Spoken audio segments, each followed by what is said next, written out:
All right.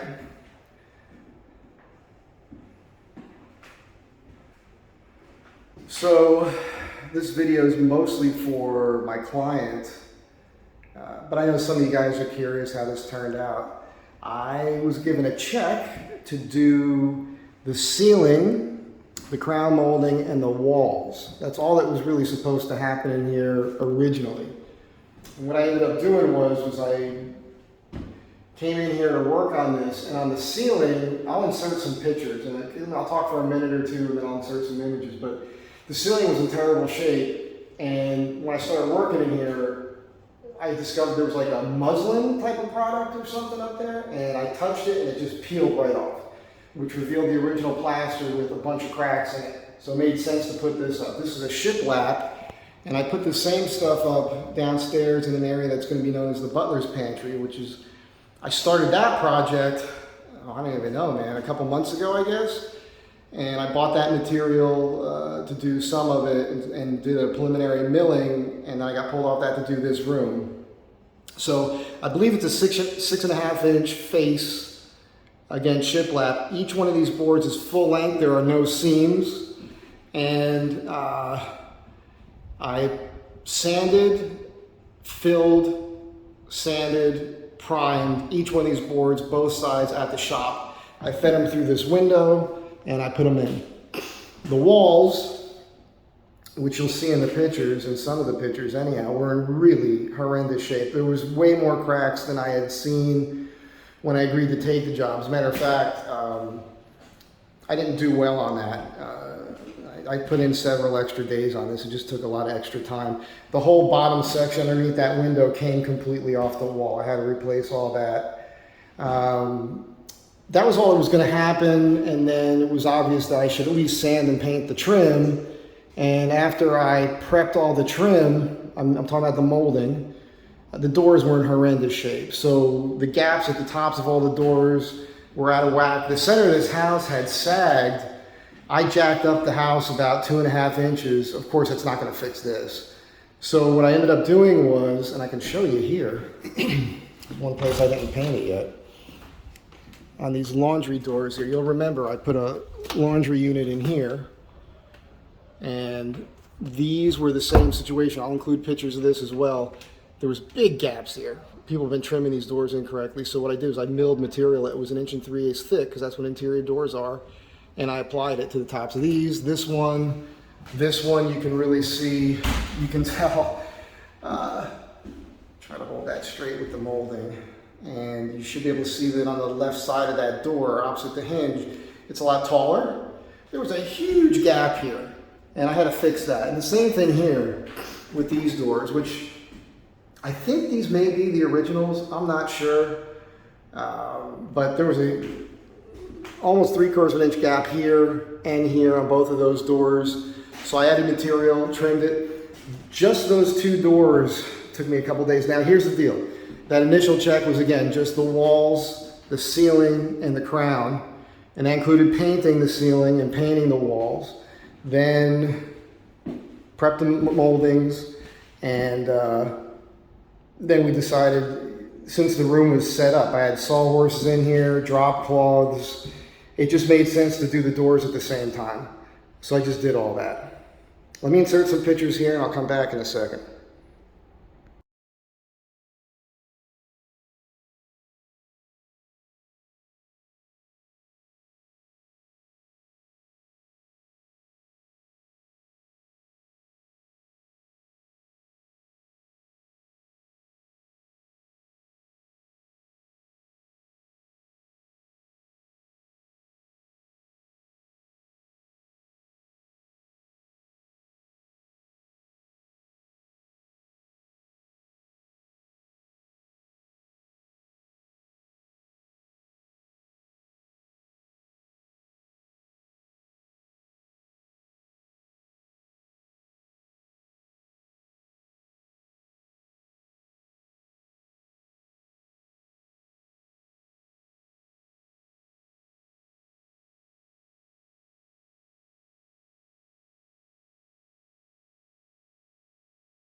So as I was saying, one of the other things I did, which I didn't say, was I did replace the base because the base molding was in horrendous shape, you can imagine. I pulled it off, I put a taller base in. I have not yet added the little quarter round piece that you typically see because this floor is probably going to get sanded.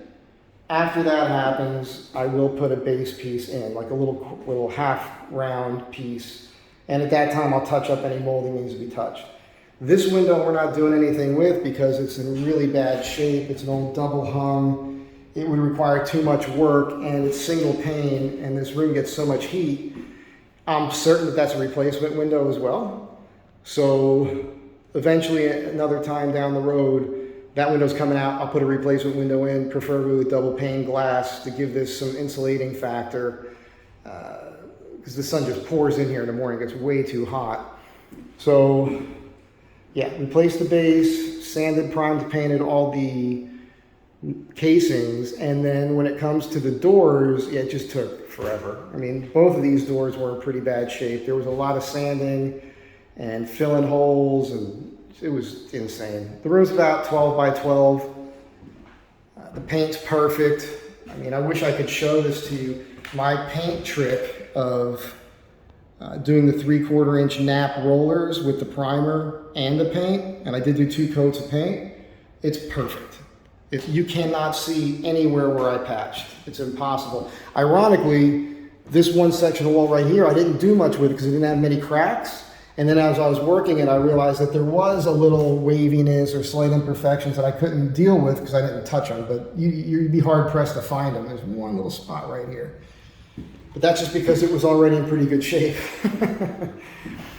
Yeah, so that's the deal. So I've actually got probably, I haven't done the math yet, but a couple days last week, this whole week, just on doing these cases, the casing, the base, the repairing these doors, priming and painting the doors. That included milling the lumber for the tops of all the doors and fitting all that. It was a tremendous amount of work, and that's done. You'll notice the grate here, it seemed like there was air coming out of that the other day. We have to solve that issue. If it's still functioning, I'm gonna pull that grate and paint it. One of the things I also did, you'll see the hinges. I took the paint off all the hinges and then painted them black to make them look new again. You'll see a screen door out here. I'm not doing anything with these right now. I found these behind the garage. You can see how cruddy they are. I just fit them in place so that when it's not hot, she got these doors open. You can see there's a huge gap up here. I'm pretty good, but you know, I'm not a miracle worker, so I'm not gonna be able to like restore those, but I can make new wood screen doors and I could do them better. What I would do is, did you hear that click, by the way? I did pull this mortise lock out. You see it's pretty polished up here. I'll do some adjusting with this and cleaning it up a little bit more, but I got the brass to show here and rebuilt that because somebody had bondoed that and this was broken. So I took this apart and completely rebuilt it. And listen to the click. It's perfect. It functions just as good as the day it was put in. But as I was saying, one of the things you can see here is that the screen door base rail is taller than the doors. So if I made new screen doors, I would make it so when you look through, you wouldn't see, you know, the edge of that wooden screen door out there. I try to size it correctly.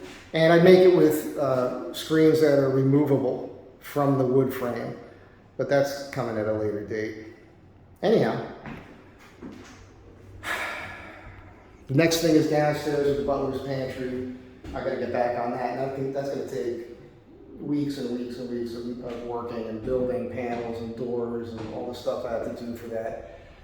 So, but I'm excited to get back in the shop. One of the things I don't like is this old, I had to put this back in, the smoke detector. Maybe there's a way to paint that, I don't know. But yeah. For those of you who follow along with the shorts I was shooting and sending, here's the finished product. So, in case you were wondering. And this is all hand painted, by the way, with a brush. Here's a tip. It's one of the things I talk about all the time. I just want to throw this out there. These doors have been rolled, but if you look now when the light hits it, you can see brush marks. I sanded out as much of the roller marks as I could get. Never roll wood.